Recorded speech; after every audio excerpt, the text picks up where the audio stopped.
অবশেষে যুক্তরাষ্ট্রের মতো দলের কাছে হোয়াইট ওয়াশ হতে চলেছে বাংলাদেশ। 3 ম্যাচের টি-20 সিরিজের প্রথম দুইটি টি-20 ম্যাচে বাজেভাবে হেরেছে বাংলাদেশের ছেলেরা। তাই তো 2-0 ব্যবধানে সিরিজ জিতে নিয়েছে যুক্তরাষ্ট্র জাতীয় ক্রিকেট দল। তৃতীয় ম্যাচে বাংলাদেশ যদি হেরে যায় তাহলে পড়তে হবে চরম লজ্জায়, শিকার হতে হবে যুক্তরাষ্ট্রের কাছে হোয়াইট ওয়াশের। দ্বিতীয় টি-20 ম্যাচে বাংলাদেশ বনাম যুক্তরাষ্ট্রের মধ্যকার এই ম্যাচে বাংলাদেশের ছেলেদের কার পারফরমেন্স কেমন ছিল চলুন দেখে নেই এক নজরে। আসসালামু আলাইকুম, jersey for you presents cricket আপডেটে আপনাকে স্বাগতম। আজ 23 মে বৃহস্পতিবার বাংলাদেশ ও যুক্তরাষ্ট্রের মধ্যকার দ্বিতীয় টি-20 ম্যাচে বাংলাদেশ সময় রাত 9টায় মাঠে নেমেছিল বাংলাদেশ ও যুক্তরাষ্ট্র, যেখানে টস জিতে বল করার সিদ্ধান্ত নিয়েছিল বাংলাদেশ। টস জিতে বল করার সিদ্ধান্ত নিলে যুক্তরাষ্ট্র প্রথম ইনিংসে 20 ওভার ব্যাট করে 6 উইকেট হারিয়ে 144 রান সংগ্রহ করে। 145 রানের টার্গেটে ব্যাট করতে নেমেছিল বাংলাদেশ, যেখানে বাংলাদেশের একাদশে ছিল দুইটি পরিবর্তন। লিটন কুমার দাসের পরিবর্তে একাদশে জায়গা পেয়েছিলেন তানজিদ হাসান তামিম, এবং অপরদিকে শেখ মাহেদী হাসানের পরিবর্তে একাদশে জায়গা পেয়েছিলেন তানজিম সাকিব। তামিম সাকিব দুইজনের দলে ইনক্লুড করার পরেও বাংলাদেশ এই ম্যাচটি হেরেছে।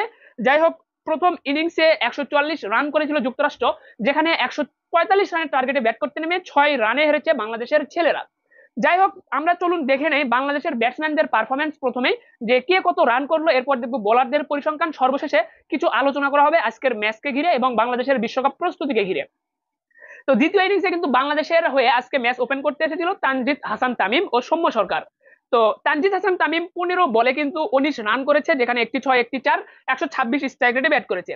অপরদিকে সৌম্য সরকার, তিনি কিন্তু কোনোভাবেই লিটন কুমার দাসের অনুপস্থিতিটা বুঝতে দেননি।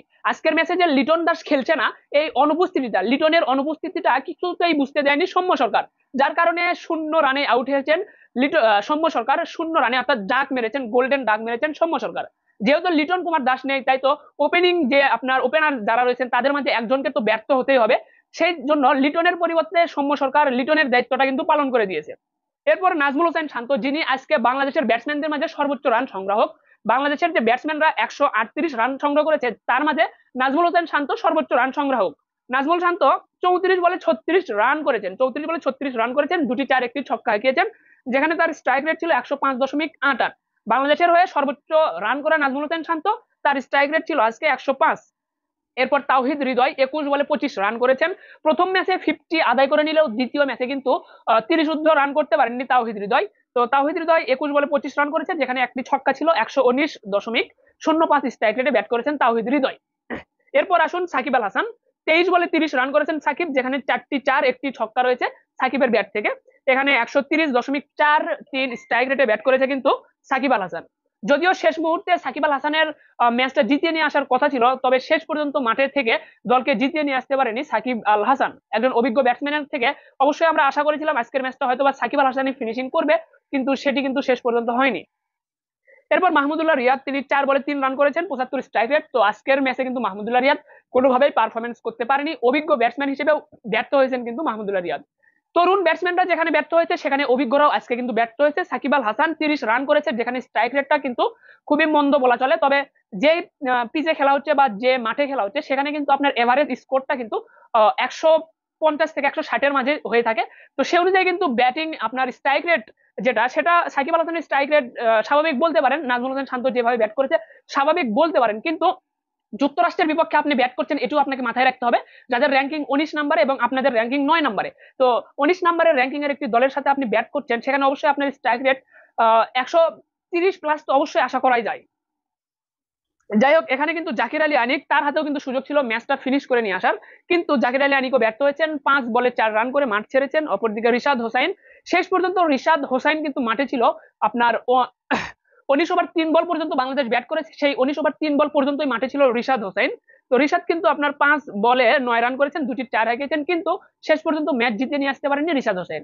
শ্রীলঙ্কার বিপক্ষে যেভাবে ব্যাট করেছেন রিশাদ হোসেন, তার ছিটেফোঁটাও দেখা যায়নি যুক্তরাষ্ট্রের বিপক্ষে।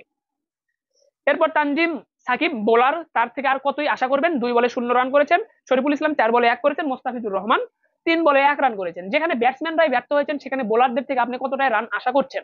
যাই হোক, বাংলাদেশের যে ব্যাটিং সেটি আপনারা দেখলেন, বরাবরই ব্যর্থ, প্রথম ম্যাচেও ব্যর্থ, দ্বিতীয় ম্যাচেও ব্যর্থ। তো এখানে ব্যর্থতার দায়ভারটা কাকে দিবেন, খেলোয়াড়দেরকে দিবেন নাকি টিম ম্যানেজমেন্টকে দিবেন, এটি কিন্তু একটা প্রশ্নের জায়গা। কেননা আপনারা খেয়াল করে দেখবেন, জিম্বাবুয়ের বিপক্ষে যে 5টা ম্যাচ খেলেছে বাংলাদেশ, এই 5টা ম্যাচেও কিন্তু বাংলাদেশের ব্যাটসম্যানদের মাঝে কোনো আত্মবিশ্বাস পাওয়া যায়নি। বাংলাদেশের ব্যাটসম্যানরা কিন্তু সেভাবে ব্যাট করতে পারেনি। জিম্বাবুয়ের বিপক্ষে 4-1 ব্যবধানে সিরিজ জিতেছে বাংলাদেশ, কিন্তু জিম্বাবুয়ের বিপক্ষেও কিন্তু ব্যাটিং ব্যর্থতা একদম চোখে পড়ার মতো ছিল, একদম খুবই দৃষ্টিকটু ছিল, কিন্তু আপনারা সেটি দেখেইছেন। এবং যুক্তরাষ্ট্রের বিপক্ষে জিম্বাবুয়ের থেকেও নর্মাল একটি দল যাদের র্যাঙ্কিং 19 নম্বরে, তাদের কাছেও বাংলাদেশের ব্যাটসম্যানদের নড়বড়ে অবস্থা। সেখানেও বাংলাদেশ 2-0 ব্যবধানে সিরিজ তো হেরেছেই, 25 তারিখের ম্যাচটা হারলে অবশ্যই সিরিজ হারার পাশাপাশি হোয়াইট ওয়াশ হওয়ার লজ্জাটাও নিতে হবে বাংলাদেশকে। তো বাংলাদেশের ব্যাটসম্যানদের ব্যাটিং ইনিংসটা দেখলেন, এখন চলুন বাংলাদেশের ব্যাটসম্যানদের আমরা বোলিং ইনিংসটা দেখি, যেখানে প্রথম ইনিংসে বাংলাদেশের বোলাররা বল করেছিল। তো শরীফুল ইসলাম 4 ওভার বল করে 29 রান দিয়ে পেয়েছিলেন 2টি উইকেট। এরপর তানজিম সাকিব, তিনি কিন্তু 4 ওভার বল করে 23 রান দিয়ে পেয়েছেন, কোনো উইকেট পাননি। মোস্তাফিজুর রহমান 4 ওভার বল করে 31 রান দিয়েছেন, 2টি উইকেট পেয়েছেন। সাকিব আল হাসান 4 ওভার বল করে 35 রান দিয়েছেন, কোনো উইকেট পাননি। রিশাদ হোসাইন 4 ওভার বল করে 21 রান দিয়েছেন, 2টি উইকেট পেয়েছেন। তো রিশাদ হোসাইন ইকোনমিক্যাল বল করতে পেরেছেন আজকের ম্যাচে, সেই সাথে তানজিম সাকিব তিনিও কিন্তু বেশ ইকোনমিক্যাল বল করেছেন। তো যেহেতু লো স্কোরিং ম্যাচ ছিল আজকে, সেখানে কিন্তু বাংলাদেশের বোলারদের পারফরমেন্স কিন্তু স্বাভাবিক বলা চলে। 144 রানের মাঝেই যুক্তরাষ্ট্রকে অল আউট করতে পারেনি, তাদের 6 উইকেটের বিনিময়ে 146 রান সংগ্রহ করেছে তারা 20 ওভারে। তো যেখানে 6 উইকেটের বিনিময়ে 144 রান করেছে যুক্তরাষ্ট্র, সেখানে বাংলাদেশ 10 উইকেটের বিনিময়ে 145 রান সংগ্রহ করতে পারেনি। যুক্তরাষ্ট্রের 6টা উইকেটের পতন ঘটেছে, বাকি 2জন ব্যাটসম্যান মাঠে ছিল, সর্বমোট 8 জন মিলে 144 রান করেছে, যেখানে বাংলাদেশের 11 জন ব্যাটসম্যান মিলে আপনার 145 রান করতে পারেনি, 6 রানে হেরেছে। 138 রানে অল আউট হয়েছে বাংলাদেশ, যুক্তরাষ্ট্রের কাছে অল আউট হতে হয়েছে বাংলাদেশকে। তো এখানে কিন্তু আপনারা বরাবরের মতো লিটন কুমার দাসকে নিয়ে প্রশ্ন তুলে আসছেন যে লিটন কুমার দাস বাজে খেলতেছে, হ্যান ত্যান ফর্ম নেই, শান্তর ফর্ম নেই। তো লিটন কুমার দাসকে কিন্তু আজকের ম্যাচে ড্রপ করা হয়েছে, লিটন দাস কিন্তু নেই, কিন্তু তার পরিবর্তে তানজিদ তামিমকে কিন্তু ম্যাচ ওপেন করতে নিয়ে আসা হয়েছে। তিনিও যে আহামরি পারফরমেন্স করেছে এটিও নয়। এরপর সৌম্য সরকার, তিনি তো লিটন কুমার দাসের দায়িত্বটা পালন করে দিয়েছেন। নাজমুল শান্ত 36 রান করেছেন, কিন্তু তার স্ট্রাইক রেট ছিল একদম চোখে পড়ার মতন দৃষ্টিগত strike rate. Shakib Al Hasan 130 strike রেটে ব্যাট করেছেন, যেটি স্বাভাবিক মেনে নেওয়া চলে। অপরদিকে মাহমুদুল্লাহ রিয়াদ ব্যর্থ হয়েছেন, তাওহিদ হৃদয় করেছেন 25 রান। তাওহিদ হৃদয় যে প্রত্যেক ম্যাচেই রান করবে এটি কিন্তু আপনাকে আশা করাই যায় না। তাওহিদ হৃদয় তিনি ধারাবাহিক পারফরমেন্স করে যাচ্ছেন, তার বিপক্ষে কোনো অভিযোগ তোলার মতন কিন্তু কোনো কিছু নেই। অপরদিকে কিন্তু আপনি জাকের আলী আনিক, রিশাদ হোসাইন, যাদেরকে ফিনিশিং এর দায়িত্বটা দেওয়া হয়েছে, যারা ম্যাচ ফিনিশার হিসেবে টি-20 বিশ্বকাপ যে দল সেখানে কিন্তু জায়গা পেয়েছে, তারা কিন্তু সেই দায়িত্বটা পালন করতে পারেনি। জাকের আলী আনিক নিজেকে আজকে প্রমাণ করার একটা সুযোগ পেয়েছিল, সেক্ষেত্রে রিশাদ হোসাইনও কিন্তু আজকে আপনার নিজেকে প্রমাণ করার একটা সুযোগ পেয়েছিল, কিন্তু সেই সুযোগটা কিন্তু তারা কাজে লাগাতে পারেনি। শেষ পর্যন্ত রিশাদ হোসাইন কিন্তু 19 ওভার 3 বল পর্যন্ত মাঠে ছিল, এবং 19 ওভার 3 বলের যে উইকেটটা পড়েছে, 19 ওভার 3 বলে যে উইকেটটা পড়েছে, সেই উইকেটটা রিশাদ হোসাইনেরই কিন্তু ছিল। তো শেষ পর্যন্ত পরবর্তী 3টি বল যদি খেলতে পারতো রিশাদ হোসাইন, সেক্ষেত্রে হয়তোবা ম্যাচের ফলাফল ভিন্ন কিছু হতে পারতো, কিন্তু তেমনটি কিন্তু হয়নি। যেখানে বাংলাদেশের টপ অর্ডার ব্যাটসম্যানরা ব্যর্থ, সেখানে লয়ার অর্ডার বা আপনার ফিনিশিং এ তারা ব্যর্থ হবে না, এর দায়ভারটা কে নেবে? আসলে বাংলাদেশের যে টিম, পুরো টিমটাই কিন্তু ব্যর্থ। এখানে আপনি শুধু টপ অর্ডার, মিডল অর্ডার বা লয়ার অর্ডার, এখানে আপনি ভাগ করে আলাদা আলাদা করে দোষ চাপাই দিলে হবে না। এখানে কিন্তু পুরো টিমটাই ফ্লপ করতেছে। কোনো কোনো একটা ম্যাচে ধরুন টপ অর্ডার রান করলো, বোলাররা ভালো বল করলো, ম্যাচ জিতে নিল, বা আপনার ম্যাচে প্রতিযোগিতা হলো, এমন কিছু কিন্তু বাংলাদেশ দলে বর্তমান দেখা যাচ্ছে না। এর আগে বাংলাদেশের দলে যেটা দেখা গিয়েছে তেমনটি কিন্তু বর্তমান দেখা যাচ্ছে না। বাংলাদেশের ব্যাটিং অর্ডার যদি আপনার কলাপস করে, সেক্ষেত্রে কিন্তু বোলিং অর্ডার তারা কিছুটা দায়িত্ব নিলেও ম্যাচ জেতা শেষ পর্যন্ত হয় না, কেননা ব্যাটসম্যানরা কেউ তো রান করতে পারছে না। তো আপনাদেরকে একটা পরিসংখ্যান দেখানোর চেষ্টা করি, যেখানে বাংলাদেশ আপনার নিম্ন র্যাঙ্কিং এর যে দলগুলো রয়েছে তাদের বিপক্ষে আপনার কতগুলো ম্যাচ খেলেছে এবং কতগুলো ম্যাচে তাদের পরাজয় রয়েছে এবং কতগুলো ম্যাচে তারা জয়লাভ করেছে। তো বাংলাদেশ কিন্তু এ যাবৎ আপনার নিচের সারির দলগুলোর সাথে যে ম্যাচগুলো খেলেছে, তাদের মধ্যে জিম্বাবুয়ের বিপক্ষে 25টি ম্যাচ খেলেছিল, সেখানে বাংলাদেশের 17টি ম্যাচের জয় রয়েছে এবং 8টি ম্যাচে রয়েছে পরাজয়। আয়ারল্যান্ডের বিপক্ষে 8 ম্যাচ খেলেছে বাংলাদেশ, যেখানে বাংলাদেশ 5 ম্যাচে জিতেছে, 2 ম্যাচ হেরেছে, 1 ম্যাচ তাদের কিন্তু কোনো ফলাফল হয়নি। এরপর নেদারল্যান্ডসের বিপক্ষে বাংলাদেশ 4 ম্যাচ খেলেছে, যেখানে 3 ম্যাচ জিতেছে, 1 ম্যাচ হেরেছে। স্কটল্যান্ডের বিপক্ষে 2 ম্যাচ বাংলাদেশ খেলেছে, 2 ম্যাচই হেরেছে। স্কটল্যান্ডের বিপক্ষে বাংলাদেশ 2টি ম্যাচ খেলেছে, 2টি ম্যাচই বাংলাদেশ কিন্তু হেরেছে। হংকং এর বিপক্ষে 1টি ম্যাচ খেলেছে, 1টি ম্যাচই হেরেছে। যুক্তরাষ্ট্রের বিপক্ষে 2টি ম্যাচ খেললো, 2টি ম্যাচই বাংলাদেশ হারলো। তো এখানে হংকং, স্কটল্যান্ড ও যুক্তরাষ্ট্র, এই যে 3টি দল, এই 3টি দলের বিপক্ষে বাংলাদেশ কিন্তু জয়লাভ করতে পারেনি, অথচ তাদের কিন্তু র্যাঙ্কিং বাংলাদেশের থেকেও নিচের দিকে। তো এখানে একটা বিষয় আপনি বলতেই পারেন যে বাংলাদেশ হোম কন্ডিশনে ভালো খেলে, অ্যাওয়ে সিরিজ গুলোতে বাংলাদেশ পারফরমেন্স করতে পারে না, এমন একটি বিষয় অবশ্যই হতে পারে। এখানে বাংলাদেশ কিন্তু বরাবরের মতো অ্যাওয়ে সিরিজ গুলোতে ব্যর্থ হয়ে থাকে। সেক্ষেত্রে যদি আপনি অস্ট্রেলিয়ার বিপক্ষে অ্যাওয়ে সিরিজ হারতেন বা হোয়াইট ওয়াশ হতেন, সেক্ষেত্রে কিন্তু আপনাকে প্রশ্ন করা হতো না, বা আপনার পারফরমেন্স নিয়ে কিন্তু কোনো আলোচনা সমালোচনা করা হতো না। কিন্তু আপনি যখন যুক্তরাষ্ট্রের বিপক্ষে আপনি সিরিজ হারবেন, যুক্তরাষ্ট্রের বিপক্ষে আপনি যখন সিরিজ হারবেন, এবং যে দলটা আপনার টি-20 বিশ্বকাপের দল, টি-20 বিশ্বকাপে বাংলাদেশ যে দলটা খেলবে সেই পূর্ণ শক্তির দল নিয়ে যুক্তরাষ্ট্রের বিপক্ষে বাংলাদেশ খেলছে 3 ম্যাচের টি-20 সিরিজ। সেখানে যদি বাংলাদেশ 2 ম্যাচের মাঝে দুটিই হারে এবং হোয়াইট ওয়াশ হওয়ার একটা সম্ভাবনা তৈরি হয়, তাহলে আপনি অবশ্যই সে দলকে নিয়ে প্রশ্ন তুলতে পারেন। এই প্রশ্ন তোলার অধিকার আপনার রয়েছে বাংলাদেশের ক্রিকেট ফ্যান হিসেবে বা ক্রিকেট প্রেমিক হিসেবে। তো যেখানে আপনার বাংলাদেশ বরাবরের মতোই ব্যর্থ, জিম্বাবুয়ের বিপক্ষেও ভালো করতে পারেনি। আপনি হোম সিরিজে দেখুন, ইংল্যান্ডকে বাংলাদেশ হোয়াইট ওয়াশ করেছে। পাঁচ পাঁচ ম্যাচের একটা সিরিজ ছিল, সেখানে কিন্তু বাংলাদেশ টি-20 সিরিজে ভালো করেছে 1 বছর আগেই, যেখানে বাংলাদেশের পারফরমেন্স কিন্তু অনেক ভালো ছিল। আয়ারল্যান্ডের বিপক্ষে বাংলাদেশ সিরিজ জিতেছে আপনার, এরপর ইংল্যান্ডের বিপক্ষে ম্যাচ জিতেছে। তারপরে কিন্তু আপনার এই যে টি-20 ক্রিকেট বিশ্বকাপের আগে এসে আপনার জিম্বাবুয়ের বিপক্ষে 4-1 ব্যবধানে সিরিজ জিতলো, কিন্তু সেখানে বাংলাদেশের ব্যাটিং ব্যর্থতা ছিল। ইংল্যান্ডের বিপক্ষে বাংলাদেশের ব্যাটসম্যানরা যেভাবে ব্যাট করেছে, সে অনুযায়ী যদি বাংলাদেশ ব্যাট করতে পারতো এই যুক্তরাষ্ট্রের বিপক্ষে, বা বাংলাদেশের পারফরমেন্সটা এখন যদি সেরকম থাকতো, সেক্ষেত্রে কিন্তু আপনি অবশ্যই আশা রাখতে পারতেন যে গ্রুপ পর্ব পার করে বাংলাদেশ কিন্তু আপনার সুপার এইটে জায়গা পেতে পারতো। কিন্তু বর্তমান যে পারফরমেন্স, এখান থেকে কিন্তু আপনি কোনোভাবেই আশা করতে পারেন না যে বাংলাদেশ গ্রুপ পর্বে নেপালের বিপক্ষে ম্যাচ জিতবে, নেদারল্যান্ডসের বিপক্ষে ম্যাচ জিতবে, শ্রীলঙ্কা, দক্ষিণ আফ্রিকা, তাদের কথা তো পরে বাদই থাকলো। আপনি নেপাল ও নেদারল্যান্ডসের বিপক্ষে যে দুটি ম্যাচ রয়েছে, এই দুটি ম্যাচ জিততে পারবেন কিনা, এটি নিয়ে কিন্তু একটা সন্দেহ তৈরি হয়েছে বর্তমানে। কেননা যেখানে আপনি যুক্তরাষ্ট্রের বিপক্ষে 2 ম্যাচের দুটি হেরেছেন এবং খুব বাজেভাবে হেরেছেন, এখানে ব্যাটিং ব্যর্থতা কিন্তু একদম চরম ভাবে কিন্তু দেখা গিয়েছে। তো এমন অবস্থায় আপনি বাংলাদেশের পারফরমেন্সকে কিভাবে বিবেচনা করছেন, অবশ্যই সেটি কিন্তু দেখার বিষয়। তো যাই হোক, বাংলাদেশ কিন্তু টি-20 ক্রিকেট বিশ্বকাপে অংশগ্রহণ করছে এবং দুটি বাছাই পর্ব খেলবে, যার মধ্যে একটি রয়েছে ইন্ডিয়ার বিপক্ষে, আরেকটি রয়েছে যুক্তরাষ্ট্রের বিপক্ষে। তো যুক্তরাষ্ট্রের বিপক্ষে সিরিজ চলছে, সেখানে দুটি ম্যাচে হেরেছে, এবং ইন্ডিয়ার বিপক্ষে যে কি করবে এটি কিন্তু অবশ্যই একটা ভয়ের একটা বিষয় বলা চলে। কেননা ইন্ডিয়ার খেলোয়াড়রা যারা আপনার আইপিএল এ এমন পারফরমেন্স করছে, অভিষেক শর্মার মতন একজন ওপেনার, যাকে কিন্তু টি-20 বিশ্বকাপের দলে রাখা হয়নি, যার স্ট্রাইক রেট 200 ছুঁই ছুঁই, প্রতিটি ম্যাচে 200 ছুঁই ছুঁই স্ট্রাইক রেটে ব্যাট করেছে অভিষেক শর্মা আপনার সানরাইজার্স হায়দ্রাবাদের হয়ে, সেই খেলোয়াড়কে কিন্তু আপনার দলে নেওয়া হয়নি টি-20 ক্রিকেট বিশ্বকাপের দলে। অপরদিকে কোনো পারফরমেন্স না করে দলে জায়গা পেয়েছেন কিন্তু লিটন কুমার দাস, জিম্বাবুয়ে সিরিজে কিন্তু পুরোই ব্যর্থ ছিল, এবং নাজমুল হাসান শান্তর কোথাও একই বলা চলে। তো নাজমুল হাসান শান্তর যেমন পারফরমেন্স, সেই রকম বিবেচনা করলেও কিন্তু শুভমান গিলকে কিন্তু ইন্ডিয়ার দলে নিত, কিন্তু সেখানেও শুভমান গিলের মতন একজন ব্যাটসম্যানকে রিজার্ভ হিসেবে রাখা হয়েছে। তো যেখানে পারফরমেন্স করে ইন্ডিয়ার দলে খেলোয়াড়রা জায়গা পায় না, সেখানে পারফরমেন্স না করেও বাংলাদেশের দলে জায়গা পাওয়া যায়। এই হলো আমাদের টিম ম্যানেজমেন্ট। তো আমরা যতই ভারতের সাথে আমাদের দলকে তুলনা করি না কেন, সেখানে কিন্তু আমরা অবশ্যই পিছিয়ে রয়েছি, পিছিয়ে থাকবো, এমনটি কিন্তু বলা চলে। তার প্রমাণ কিন্তু এবারই দিয়ে দিল ইন্ডিয়ারা। কেননা ইন্ডিয়ার খেলোয়াড়রা দেখতেই পাচ্ছেন আপনারা যে 200+ স্ট্রাইক রেটে ব্যাট করে তারা কিন্তু দলে জায়গা পাচ্ছে না।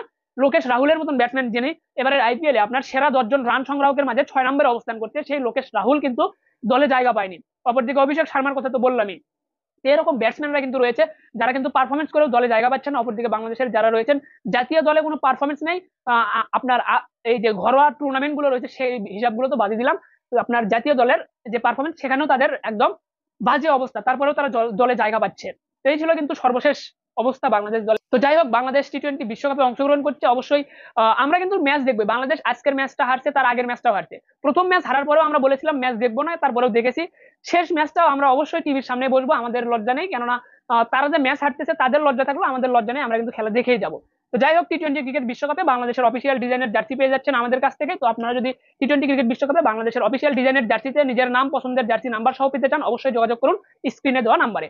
টি-20 ক্রিকেট বিশ্বকাপে বাংলাদেশের অফিসিয়াল ডিজাইনের জার্সি প্রস্তুত করে দিচ্ছে জার্সি ফর ইউ। আমরা জার্সি ফর ইউ এর পক্ষ থেকে আপনাদের জন্য প্রি অর্ডার নিয়ে নিচ্ছি। তো আপনারা অবশ্যই আমাদের সাথে যোগাযোগ করতে পারেন, সরাসরি কলও করতে পারেন অথবা হোয়াটসঅ্যাপে নক দিতে পারেন। যাই হোক, যেমনটি বলছিলাম যে রনি তালুকদার, তিনি একজন হার্ড হিটার ব্যাটসম্যান ছিল কিন্তু বাংলাদেশের। গত 1 বছর আগেও কিন্তু তিনি জাতীয় দলে জায়গা পেয়েছিলেন লম্বা সময় পর।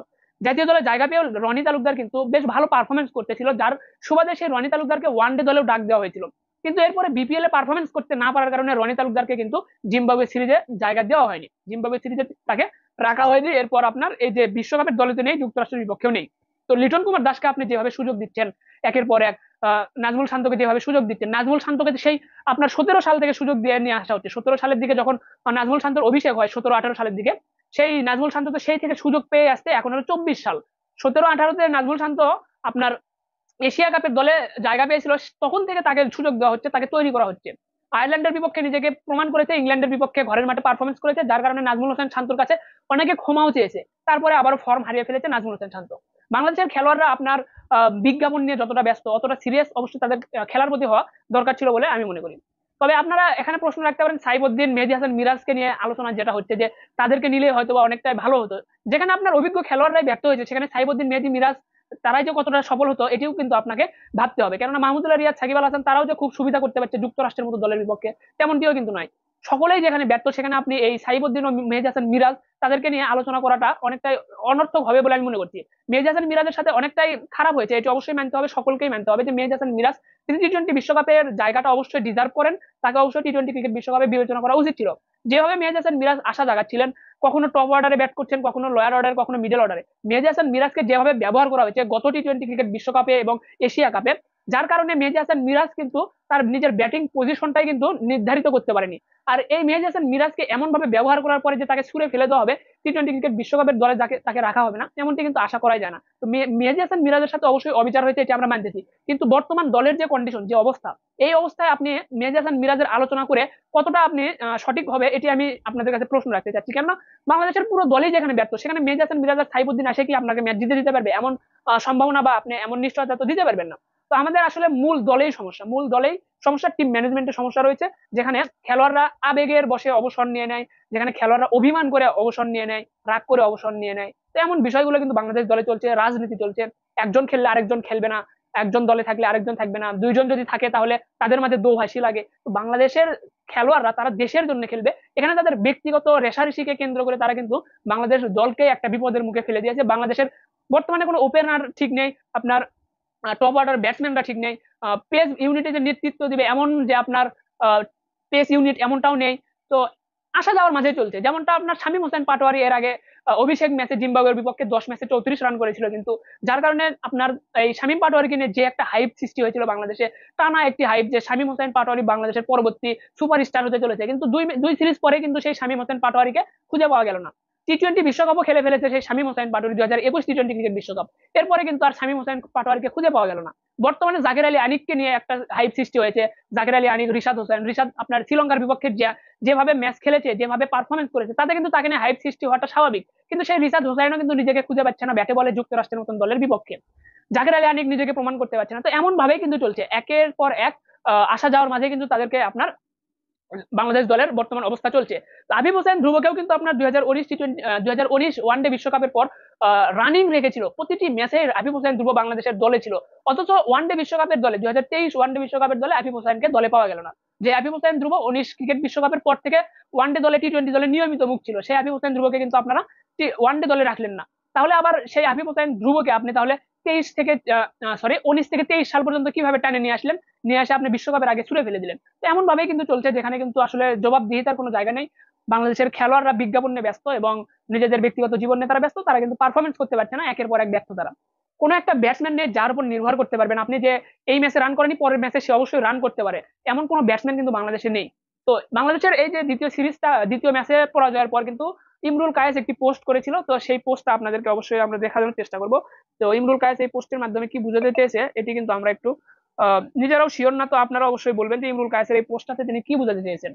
এখানে তিনি সর্বমোট 6টা ইমোজি দিয়েছেন, কিন্তু 6টা ইমোজি, যেখানে দুটিতে মুখে হাত দিয়েছেন, দুটিতে তার চুপ থাকতে বলছেন, আর দুটিতে তারা ক্ষমা প্রার্থনা করছেন, এমন একটি পোস্ট করেছেন কিন্তু ইমরুল কায়েস। দেখা যাক শেষ পর্যন্ত ইমরুল কায়েসের এই পোস্টটি থাকে কিনা। তো যাই হোক, বাংলাদেশের এই পারফরমেন্স আপনি কিভাবে বিবেচনা করছেন অবশ্যই কমেন্টে জানাতে ভুলবেন না। ধন্যবাদ সকলকে, ভালো থাকবেন সবাই, দেখা হচ্ছে পরবর্তী ভিডিওতে। আসসালামু আলাইকুম।